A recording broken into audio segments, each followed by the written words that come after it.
could answer it as Sorry, well. just put out the question. The person who wants to answer will. Go ahead. You mentioned that Galileo could pick up AIS signals for search and rescue. Does it also have the capability of receiving all AIS signals for maritime domain awareness? And if not, or if so, are there other satellite systems out there that can create a global MDA picture from AIS signals? I ask you to take notes on the questions so that when I come back to you now, you can answer those that you would like to. Yes. Bonjour, juste une petite question d'une candide dans le domaine. En étant écologue de formation, je voudrais savoir si ce serait possible de, je ne sais pas si l'organisation existe, une organisation mondiale qui récupérerait les données de télédétection dans l'histoire pour avoir une vision et un outil d'aide à la décision pour tous les politiques et autres au niveau mondial sur l'évolution des biomes terrestres et marins. Voilà. Parce que je trouve que la télédétection est un outil extraordinaire et qu'on ne l'utilise pas assez sur les décisions au niveau global ou au niveau mondial. Merci. Encore des questions? Anyone else before we start trying? Oh, yes, right in the front here. Yes, sir. Yes, my name is Dominic Michaelis, Energy Island. I'm interested in energy, and you've talked a lot about wind and solar, but you haven't really touched very much on wave. Wave energy. Wave energy, yes. And I was wondering to what extent wave energy can be predicted. For instance, the North Sea, we know, has an average intensity of 50 kilowatts per meter length. And the storm condition raises that to 1,000 kilowatts, 1 megawatt per meter.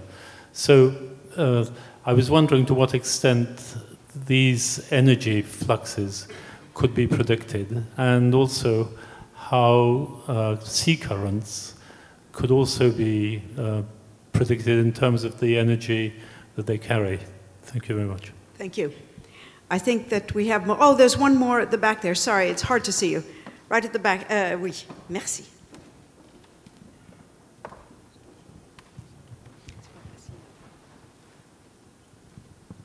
Merci. Pierre Erwes, I'm the head of Mercator Ocean Forecasting Centers and the coordinator of the My Ocean Marine Corps Service, the one Patrick Motte was referring to.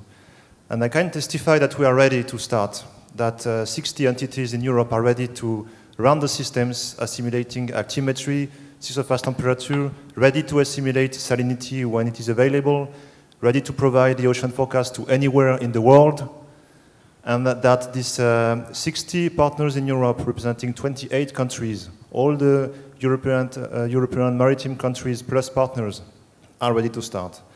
And so I have been delighted by what has been said about the priorities, but I have been said that the JSON 3 or the Sentinel-3 could be postponed, or could the panel comment on that and tell me what I could do to send the right message to the right people, because I'm a bit, I wonder why this could be set this low priority to these ocean satellites with the S, compared to the maturity of this community ready to provide this new ocean service for the benefit of the market or the public good, the climate, the coastal, etc., etc.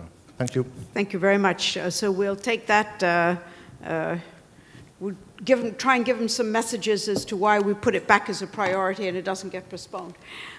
What we'll do now with the remaining time that we have in this session is each of you, if you could look at these questions that have been asked, see which ones you would like to address, and also perhaps conclude with a message that you find is a priority for all of us to pay attention to. So, who would like? There were quite a few questions that were addressed to you, Patrick. Why don't you start off? Yeah, maybe I could start with the question of Pierre Erwes regarding the data continuity. I think we are just at a turning point in time, and deciders have now got to understand how critical it is to get not only experimental data but operational data. and messages have to be sent to deciders. In particular, we are getting closer and closer to a ministerial level conference of the European Space Agency to be held in November, where the decisions have to be taken regarding the second flight models of Sentinels. And it is, I think, critically important that deciders understand the need for data continuity. And who's going to bring them this message? All the users. It's the task of all of us, all the players, the users, the industry has got to make deciders understand how critical it is to have a continuous flow of data, and what are also the progresses we are doing, they are doing, the users, in preparing operational forecasts. I would compare the period of time we are reaching to 20 years or 30 years ago, when meteorology from space was starting. And many deciders were not completely aware of the economical importance of operational weather forecasts from space. Now we all know that there are implications on power supply, on security of people, on civil, on buildings and these kind of things. And everybody